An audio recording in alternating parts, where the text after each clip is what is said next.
en nombre de la Real Sociedad Económica, yo tengo el honor de dirigir, les damos la... ¿Se oye? Sí, pero que se aquí no. Ya tiene que hablar.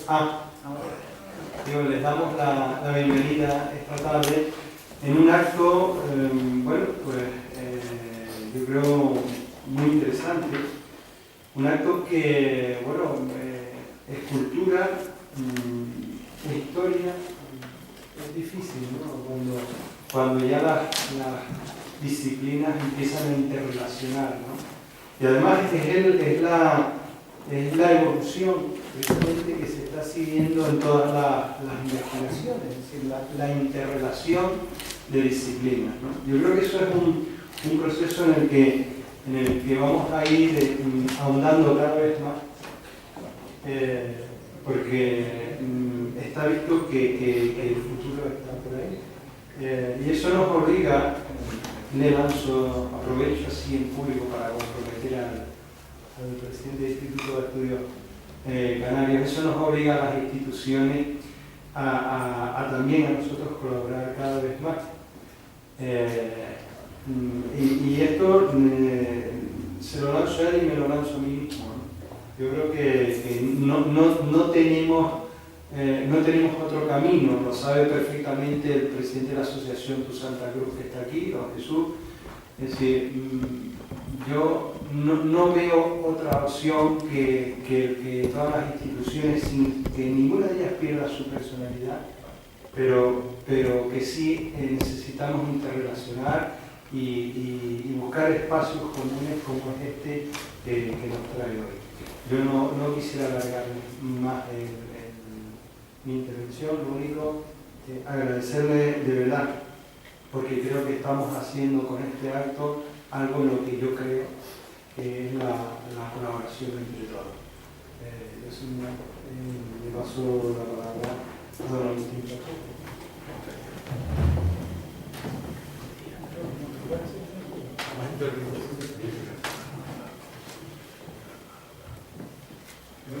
Don Agustín Pacheco va a hacer la presentación.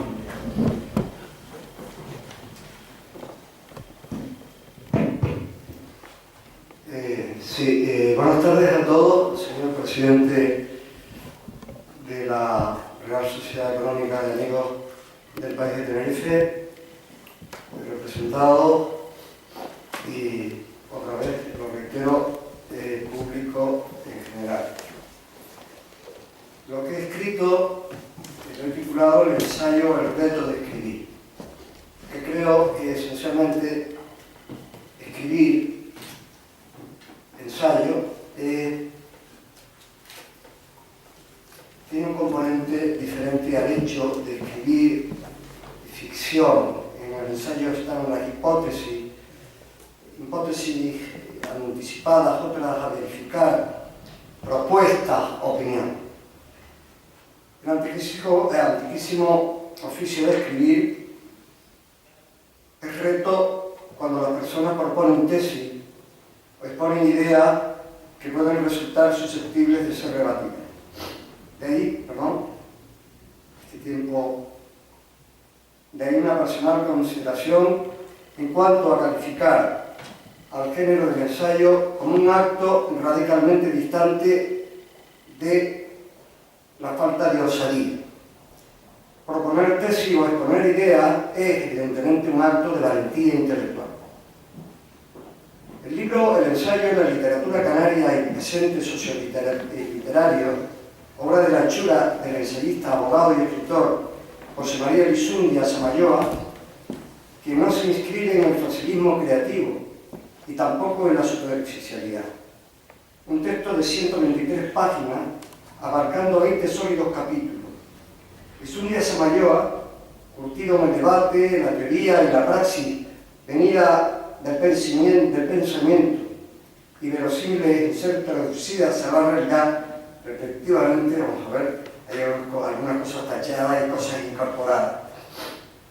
Merced a su capacidad de hacedor de un discurso en el cual destaca como una persona generadora de ideas, no siempre necesariamente aceptada, como tesis amplificada, elevándose a discutibles razones de la originalidad o convencionalidad de una exposición manifiestamente dialéctica.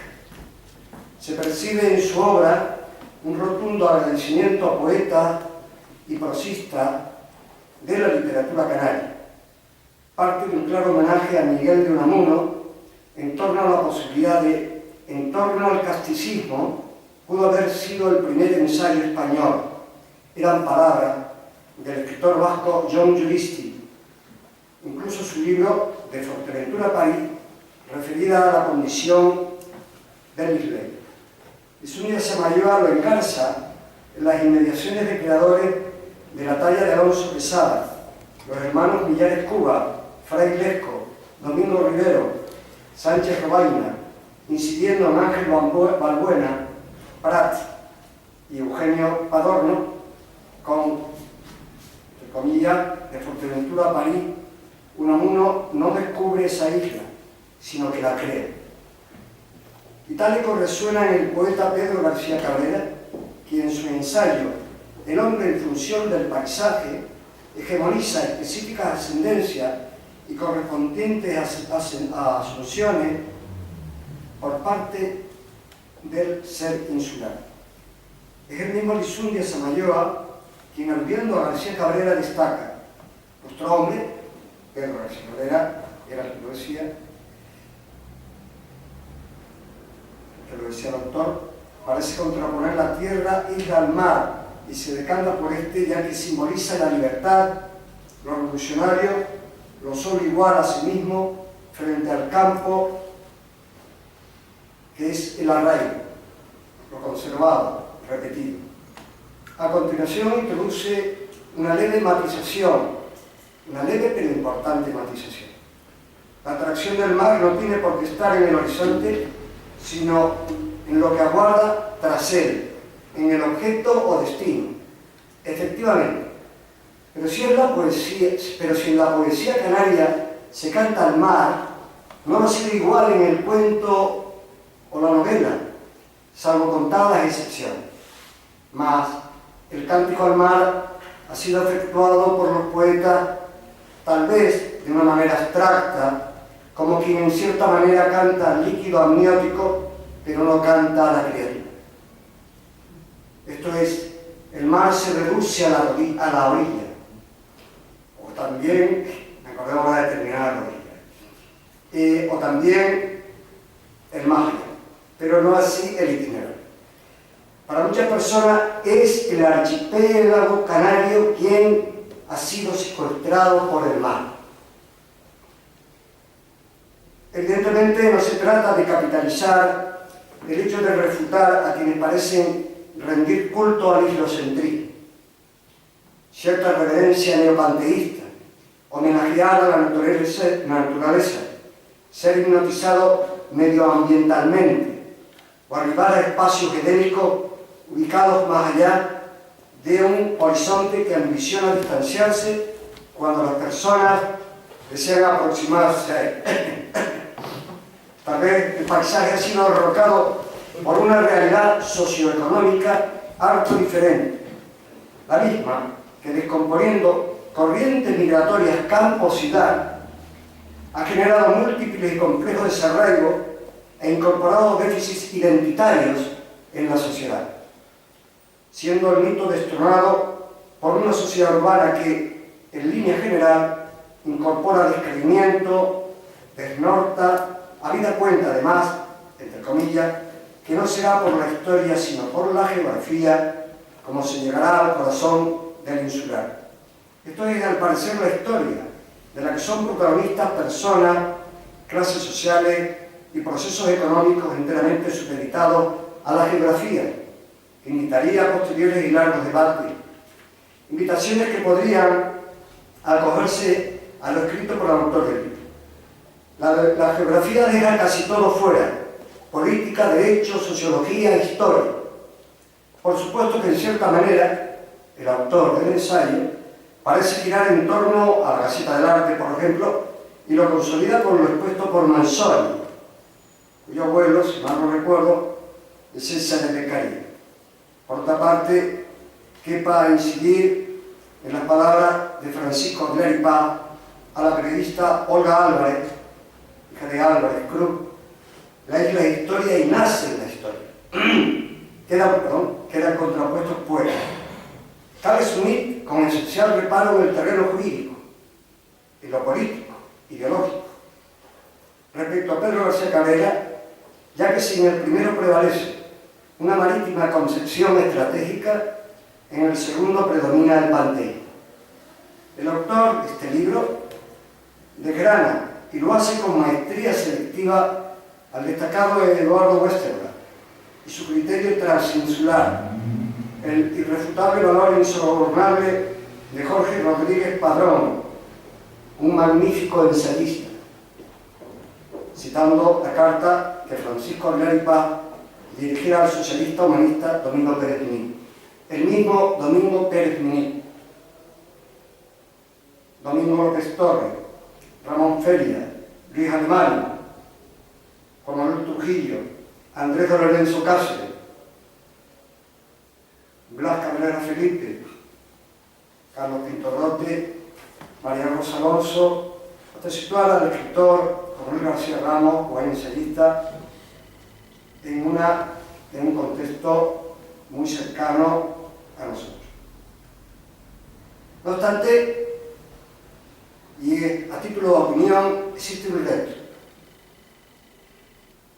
Y sería el de aproximarse mucho más a ahondar en el pensamiento crítico planteado por los nuevos valores literarios escritos con posterioridad al llamado boom de los años 70. Material existe o puede accederse a él. Y es que se genera en el Congreso de Cultura de Canarias, Tenerife Gran Canaria, noviembre de 1986, febrero de 1987, cuyos comunicados de ponencia y comprensión no han sido publicados. Yo recuerdo que presenté un comunicado de eso que en una mudanza lo perdí en los papeles, ¿no? He ido a la biblioteca y no lo he logrado. Es como tener un hijo y perderlo, pues no sé, en el metro. El tranvía en este caso. Cuyos comunicados de ponencia tal. El encuentro de escritores canarios, La Gomera, noviembre de 1982, donde se llega a un montón de conclusiones finales que no se han traducido a la realidad, porque hay un hecho evidente, bastante evidente, que hay una diferencia sustantiva y radical entre lo que piensa la masa pensante y lo que hacen los que actúan, que no saben interpretar lo que han pensado los primeros, lo cual quiere poner de manifiesto que los segundos no piensan. El segundo encuentro relativo a Canarias, el segundo encuentro de jóvenes escritoras y escritores de Canarias, y el primer encuentro de joven crítica canaria, que presumiblemente ha de publicarse. Han ido surgiendo nuevos creadores y depredadores que no han sido consagrados, que se están negando, presumiblemente se están negando a que les den paso cuando fallezca. Esto es un país que idolatra la muerte. Porque claro, cuando se idolatra al que fallece, lo que interesa es que el fallecido no conteste. Evidentemente. Así nos ha ido en esta historia. El pensamiento calvinista y otros pensamientos hubieran sido diferentes que el de los reyes católicos. Lo son, de hecho. Sobre todo momentos que se corren, me refiero a gente ya joven, con suficiente capacidad crítica, y la han sabido aportar y plasmar por escrito, a los cuales habrá que prestarles la mayor atención, sobre todo en las actuales circunstancias, pero despojado siempre del menor paternalismo. Evidentemente es un acto de justicia histórica y lo demanda un elemental e incuestionable principio de solidaridad diacrónica a través del tiempo. Esto es una tarea que admite la pluralidad de vasos comunicantes para que el futuro sea diferente. Y el ensayo supone, por tanto, asimilar los cambios sociales, impregnarse de ellos, metabolizarlos, y como estos pueden facilitar mayor y mejor comprensión referida al pasado pero que partiendo del presente pueda obtener idoneidad en el futuro. Por tanto, apelar a Manzoni, a Carl Schmitt o a Francisco Aguilar y Paz cobra relevancia en el capítulo La literatura actual, que falta otra ausencia, en el cual Lizundia Samayoa menciona sustantivamente: la literatura que falta es la que quedaría inserta en la historia policéntrica, nómada, multicultural, de experiencia fragmentada, discontinua, incluso transautoral, que es la literatura evadida, para asumir y preconizar luego la literatura ausente. Puede ser un elemento polémico al cual yo me refería al principio. No es la circular, masiva y autosatisfecha, sino la transeúnte, nómada, desarraigada, no la que habla de Santa Cruz de Tenerife y Las Palmas, sino a su vez de las Américas, Ghana, Barcelona, Nueva York y Estambul, la que va y vuelve como la sola. Mucha gente cree que Canarias es el ombligo del mundo. El carácter receptivo de la sociedad canaria con respecto al forastero es realmente vocaciones serviles, mientras que se ensalza en una guerra completamente indeseada, por no decir que indeseable, con el mismo canario. El concepto de canario no es precisamente aquello que se decía en derecho de Liu Sanguini, si mal no recuerdo, en derecho internacional privado. Es la nuestra para Lizundia Samayoa una sociedad emisora y receptora. Personalmente creo que en modo alguno tránsfuga, como tampoco ausente, sino que debe ser sumamente autocrítica y tolerante. Termino. Cuando digo termino no es como Fidel Castro, que suele decir a mitad del discurso, en el ecuador del discurso, que va a terminar y la gente comienza a dormir verticalmente. Yo lo que quería decir era una cuestión que nos hallamos pues en la sociedad compleja, porque una sociedad compleja concurre y está presente en la sociedad policéntrica, la misma que definió hace 35 años, con certeza visionaria, un escritor inolvidable, Ernesto Sábato, y bajo el epígrafe de la literatura de situaciones límite, el hombre de hoy vive alta presión. Ante el peligro de la aniquilación y de la muerte, de la tortura y de la soledad, es un hombre de situaciones extremas. Ha llegado hasta frente a los límites últimos de su existencia. La literatura que lo describe e indaga no puede ser, pues, sino una literatura de situaciones excepcionales. Cada día que pasamos es una excepción dentro de la línea recta que es para algunos estadista, pero para los ciudadanos es una espiral. Las palabras de Ernesto Sábato resultan altamente significativas. En cierta manera, parece recordarnos la urdimbre y recoveco de la literatura propia de determinados escritores clásicos rusos. Pero cuando el abismo se torna horizontal, se diversifican las tormentas, constituyéndose en el calentamiento global, la malévola crisis o la gran estafa económica, urdida por una nueva sociedad hermética, nueva en plural. El mundo quizá poseerá tan solo un país, la noche existencial, el final, el suicidio colectivo, asumido, aceptado, razonado y decidido.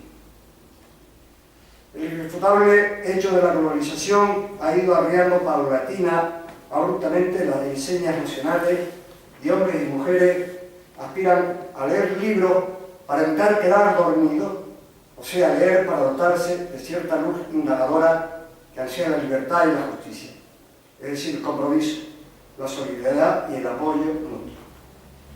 Muchas gracias por la atención, gracias señor presidente, gracias al presentado y gracias a quien me releva, de la función de no ser tan extenso como yo, que tampoco me he extendido.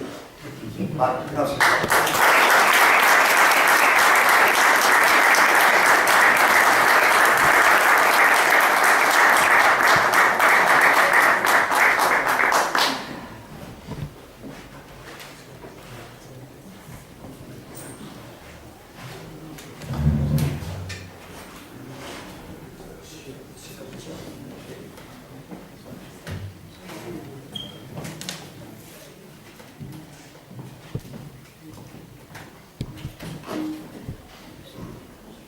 Queridos amigos, muy buenas tardes a todos. Quiero agradecer en primer lugar al presidente de la Real Sociedad Económica sus palabras, porque las suscribo totalmente, y él tiene un empeño acertado para que todas las instituciones que estamos teniendo una actividad cultural, académica, investigadora en La Laguna, pues podamos coordinar ese esfuerzo de la manera más feliz, más económica desde el punto de vista del trabajo de cada una de las personas que intervienen, pero también desde un punto de vista humano, que permita esa relación de una forma abierta y amplia. Por lo tanto, presidente, yo estoy totalmente, no solamente yo, sino el Instituto de Estudios Canarios está contigo en ese proyecto y cuenta siempre con nosotros. En segundo lugar, las palabras de Agustín siempre, él lo tenía escrito, pero hay cosas que no lee, que las dice, ¿no? Yo, como lo conozco de hace tiempo, sé que hay un texto no escrito y otro texto escrito, y él nos suelta muchas veces el texto que no está escrito. Pero esta vez ha sido más o menos fiel al texto, pero te has escapado un poco. Pero me ha gustado mucho lo que has dicho, porque me va a permitir pasar ya a la presentación del ensayo, es el ensayo en la literatura canaria. Esto hay que tenerlo en cuenta. No es el ensayo en general, que carecemos de buenos ensayistas actualmente, y nunca hemos tenido ensayistas de una gran envergadura, exceptuando algunos, ¿no? Por lo tanto, a mí me parece muy bien que José María comience intentando bajarle los humos a todos aquellos estudiosos de la literatura o escritores que, como decía Agustín, son ombliguistas, ven el mundo de la cultura, el mundo de la instrucción y el mundo de la reflexión desde una perspectiva insular, muy y excesivamente insular, y perdiéndose el contacto con la cultura europea y americana, de la que nosotros somos un resultado, creo que eficaz históricamente hablando. Pero quiero también agradecerle a José María, además de darme la oportunidad de hablar de tu libro, y a la Real Sociedad Económica, estar en este sitio que a nosotros nos impone mucho, porque aquí han intervenido y siguen interviniendo personas que le dan un valor a la cultura, ya digo, y a la investigación, y a la academia, entendiendo por academia a la universidad, un valor que uno tiene que estar a esa altura. Exige que el que se pone aquí esté a esa altura, o por lo menos lo intente, dentro de lo posible. Por lo tanto, yo te doy las gracias, José María, por la oportunidad que me das, y al presidente por estar en este espacio extraordinario. Si uno, empiezo con esta idea, si uno se adentra en los distintos capítulos o apartados del libro de José María, observa la estricta reducción que ha llevado a cabo de ensayos y ensayistas que se acercan a la literatura insular. Ya Agustín ha citado a Unamuno, yo añado a Frailejo, Domingo López Torres, Blas Cabrera, los miembros de Gaceta de Arte, María Rosa Alonso, escritores que han contribuido a la construcción de la conciencia de sí y también a la colectiva, quienes constituyeron la promoción de 1970, aquellos novelistas, fundamentalmente del boom, las vertientes de la literatura actual. Todo eso lo ha sintetizado en dos corrientes o en dos vías estrictamente coincidentes, pero que se plantean en dos dualidades. Una, la construcción del espacio, es decir, el acercamiento que los ensayistas y los escritores canarios han tenido respecto del archipiélago, es decir, pensar que somos geografía y olvidarse que somos historia, una tradición trasminada a través de la historia. Ese es uno de los principios. Y el otro es que, efectivamente, como yo decía antes, el ensayo, fundamentalmente, que cultiva el insular es un ensayo que se aproxima a la crítica literaria o que se aproxima también a la reflexión artística. Tenemos buenos ensayistas, tanto en un sentido como en el otro. Les voy a citar dos nombres. Fernando, por ejemplo, es uno de los, me refiero a Castro Borrego, es uno de los buenos estudiosos de la plástica insular, pero también es un conocedor estricto de autores que vienen precisamente de las vanguardias, como Óscar Domínguez. Y desde el punto de vista de la reflexión, en el sentido que la utiliza y la valora y la estima José María, está Nilo Valenzuela, que es uno de nuestros mejores ensayistas. Ya esos son dos nombres, pero claro que están muy vinculados a ese dominio de lo que es la crítica literaria y la crítica artística. Bueno, el apartado, leyendo, ¿no? Estoy siguiendo el texto, el apartado que yo titulo siguiendo la conclusión que José María hace en el apartado correspondiente, refiriéndose a Blas Cabrera, lo llama así, un intelectual reivindicado. Yo creo que esta es una figura fundamental y hay que reivindicarlo como hace él, no como científico, no como un científico experimental solo, sino como un escritor, como un fino escritor que merece que se le diera el Premio Canaria de literatura. Es decir, porque en su momento se escandalizaron todos aquellos que piensan que la literatura tiene que ir por los derroteros de siempre, tiene que formular los tópicos de siempre, cuando eso no es así.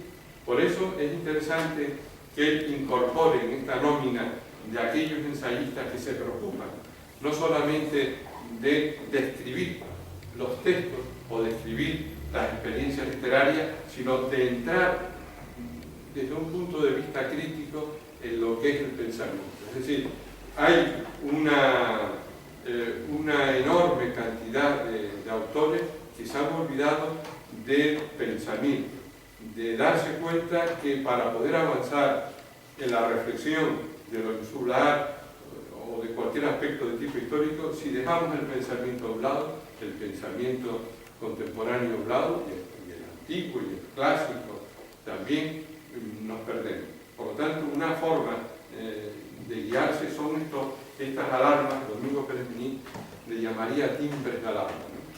Un timbre de alarma, para mí este libro es un timbre de alarma. Yo, después de la lectura de este libro de José María, ya veo el ensayo desde otro punto de vista. Me ha abierto una puerta para ver y reflexionar los distintos autores. Por ejemplo, yo que he hecho una edición de Agustín Miranda Junco, que fue un chico, un joven de aquellos que se movieron muy vinculados en los años 30 con las vanguardias. Luego su vida fue por otras vías, aceptó los principios luego del movimiento y fue un hombre vinculado a la tabacalera, la dirigió durante un tiempo.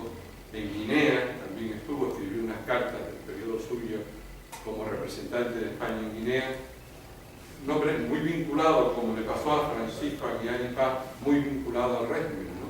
Frente a otros amigos suyos que estuvieron encarcelados o en una situación penosa, pero que estos, Miranda Junco, en Las Palmas y Francisco Aguiar y Paz en Tenerife, viviendo ya ellos en Madrid, salvaron, ayudaron a sus amigos para que la represión o el pelotón de fusilamiento no se los llevara, ¿no?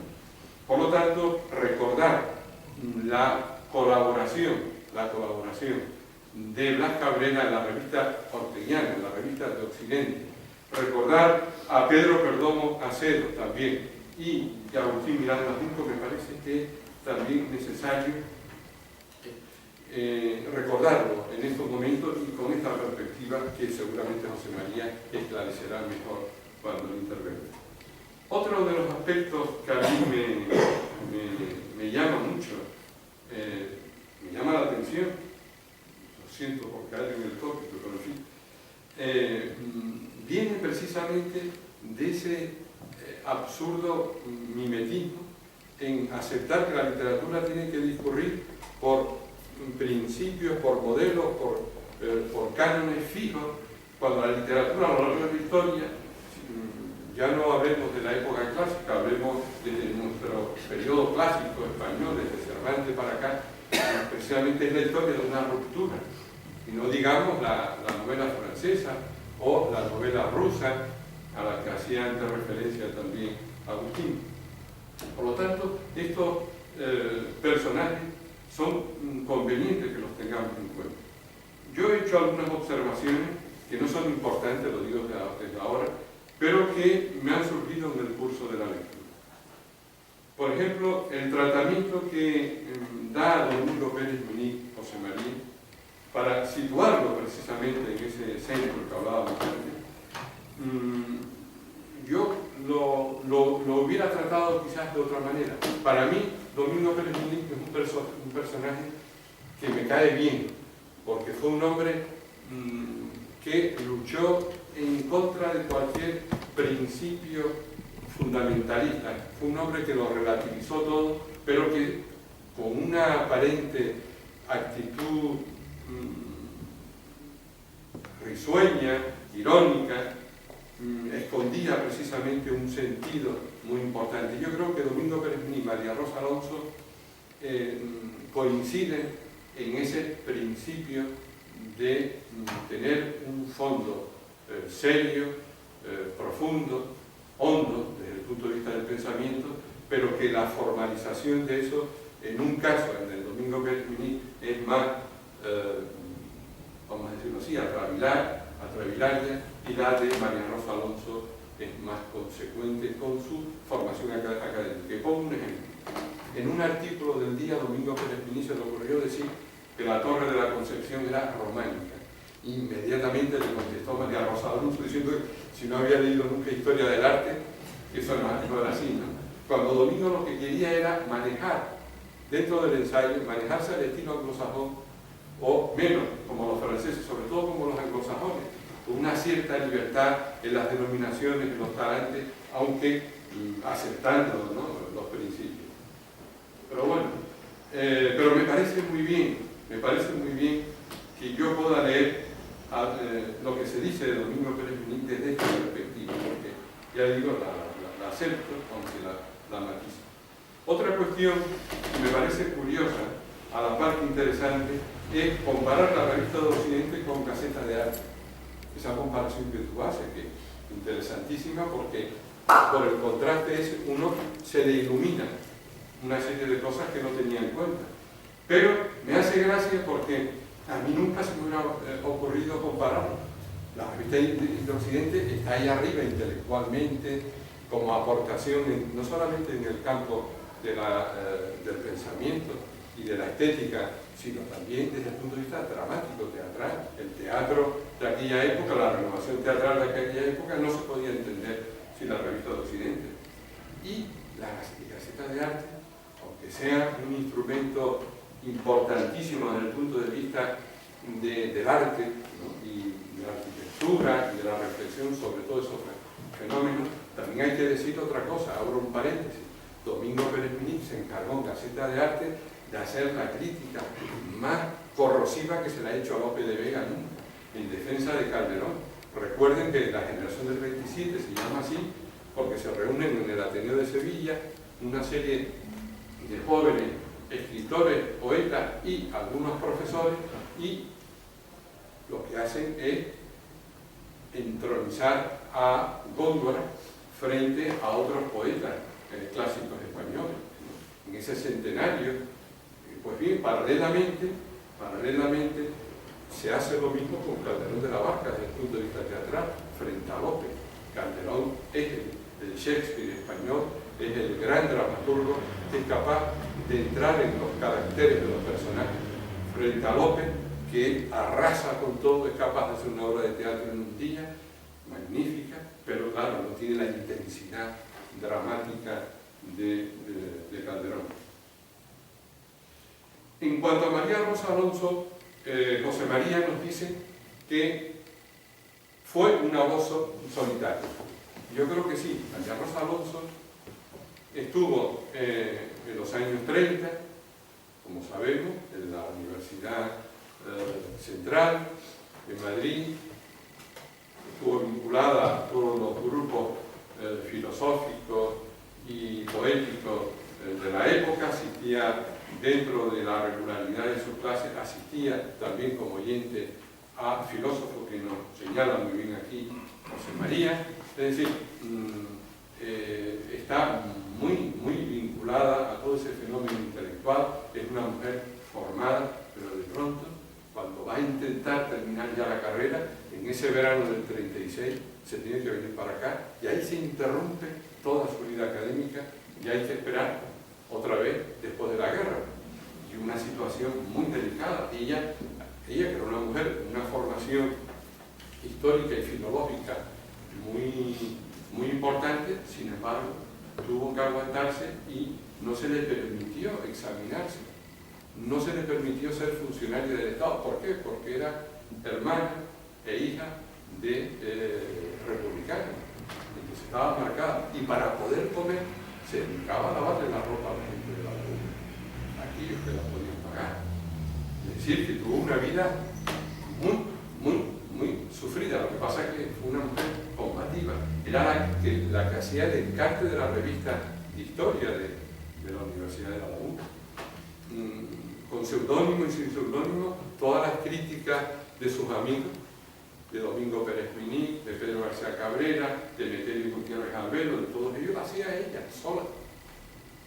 Porque el barón de Ayala, que era el que había sido dueño de la revista, pues no tenía ese empuje, era un hombre con otras cualidades, con un apoyo entusiasta para que no se interrumpiera la revista, pero no tenía esa capacidad de María Rosa Alonso. Por lo tanto, una voz solitaria hasta cierto punto, es como yo lo veo, José María. Luego, ya se tiene que ir en el comienzo de los años 50 a Venezuela, por eso, porque aquí no encuentra un desarrollo económico. Y desde luego en la Universidad de los Andes, desde la Universidad de los Andes, le pide a sus amigos artículos para la revista, y entre ellos a Domingo Pérez Viní, a Juan Marichal, que estaba en Harvard también. Y gracias a Juan Marichal, Domingo Pérez Viní colabora en la revista Ibérica, una revista fundamental que se editaba en Nueva York, fundamental desde el punto de vista del pensamiento, en fin. Y por lo tanto solitaria hasta cierto punto, porque su solidaridad le impedía ser solitaria. Ahora, frente al sistema, frente a la dictadura, frente a la dictadura fascista, sí, fue una mujer que se le dejó en la soledad y por tanto se pudo sentir solitaria.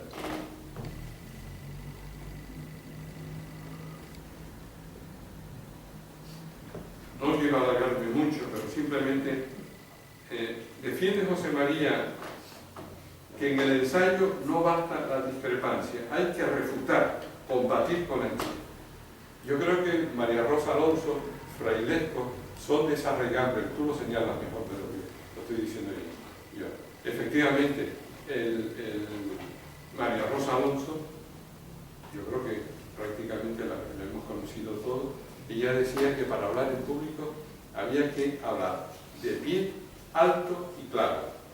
Lo que uno no hace bien cada vez que puede, ¿no?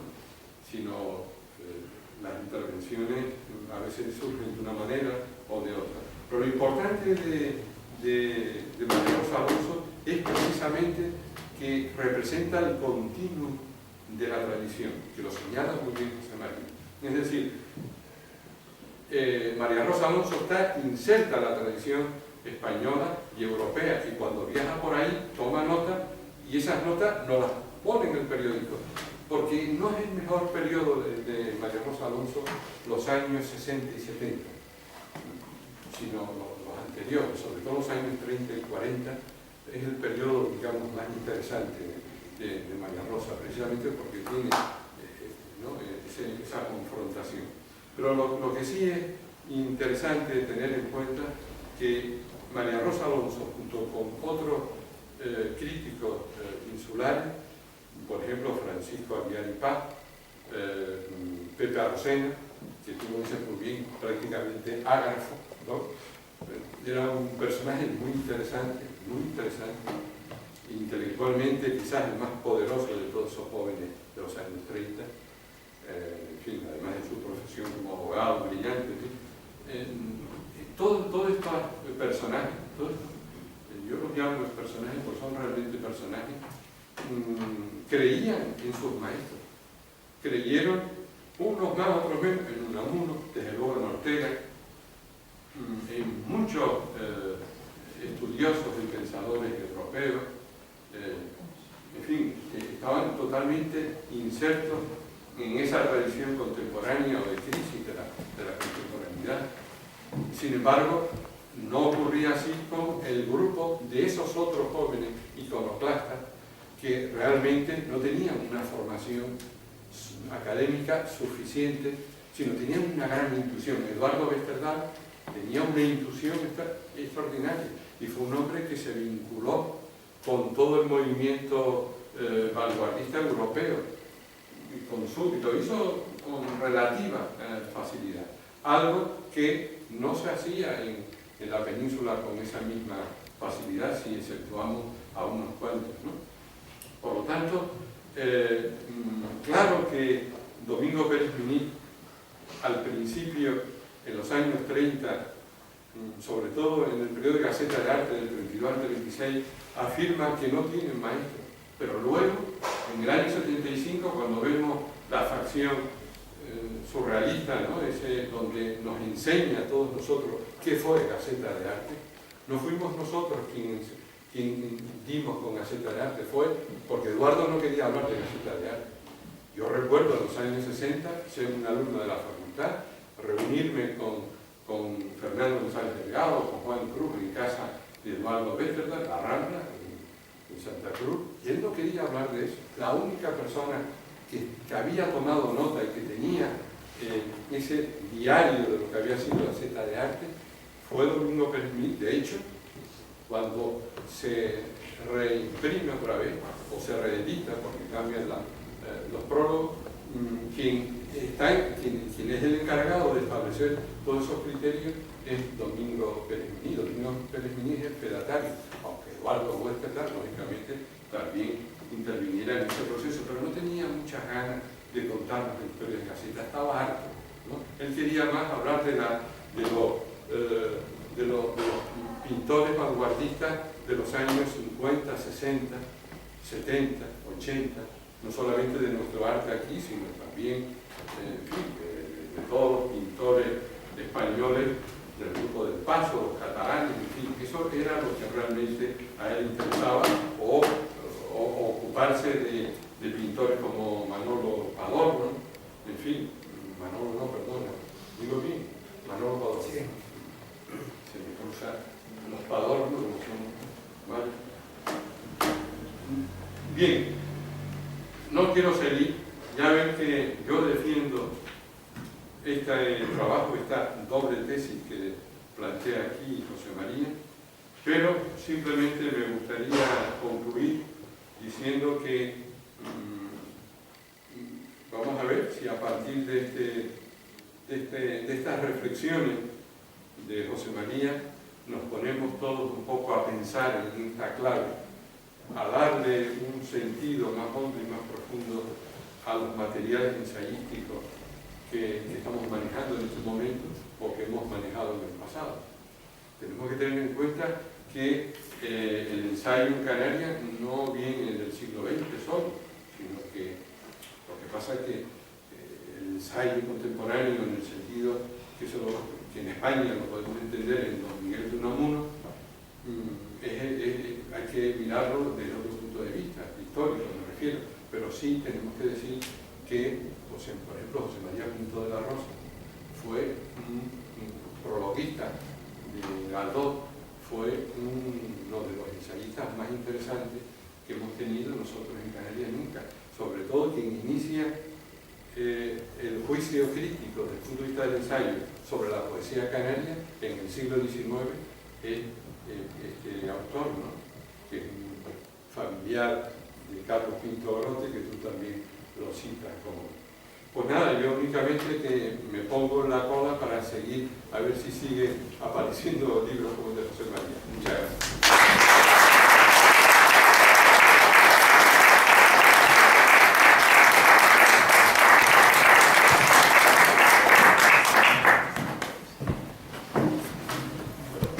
Buenas tardes. Dar las gracias al presidente de la Real Sociedad Económica de Tenerife y a Rafael Fernández Hernández, el profesor, que encima es el presidente del Instituto de Estudios Canarios.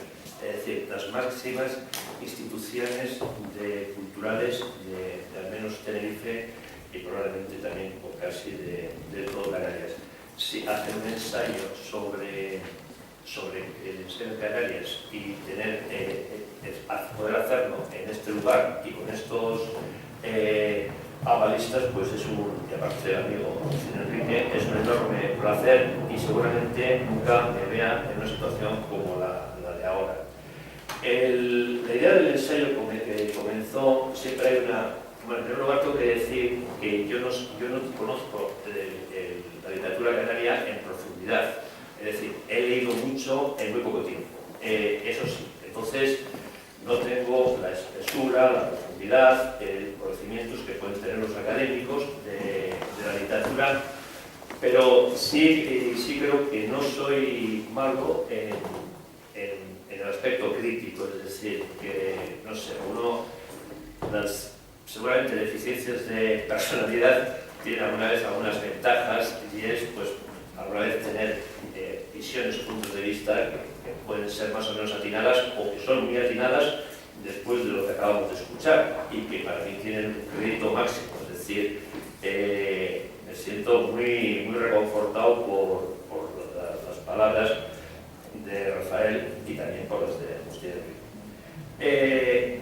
Yo creo que solo se puede hablar de la experiencia, a partir de la experiencia de uno. Es decir, a mí lo que me llama la atención hace 30 años es que unos amigos míos era un crítico de arte y se consideraba intelectual. Entonces era erudito, era gente muy culta, muy ilustrada, muy sensible, pero a mí no me parecía que eso era el intelectual. Yo venía de Bilbao y entonces yo había dejado a gente muy curtida en el mundo de las ideas, del pensamiento, sobre todo del marxismo, sobre todo eran gentes de económicas, eran, no sé si por la cuestión del marxismo y la economía. Entonces a mí no me parecía que ellos, es decir, que me parecía algo que me llamaba la atención, no eran, es decir, uno se puede distinguir la erudición, la cultura, la sensibilidad del pensamiento de las ideas. Luego, posteriormente, aunque no estuve muy ausente de todo esto, me parecía que en Canarias dominaba, pertenecía al Círculo de las Artes durante muchos años y conocía gente, había mucha sensibilidad artística, era una sociedad muy liberal, el etos local era de amabilidad, las élites eran muy cívicas, te gustaba la cultura, pero les veía siempre alejadas del pensamiento de las ideas. El pensamiento de las ideas, una de las cuestiones que son implícitas es el conflicto, la discrepancia, las tensiones.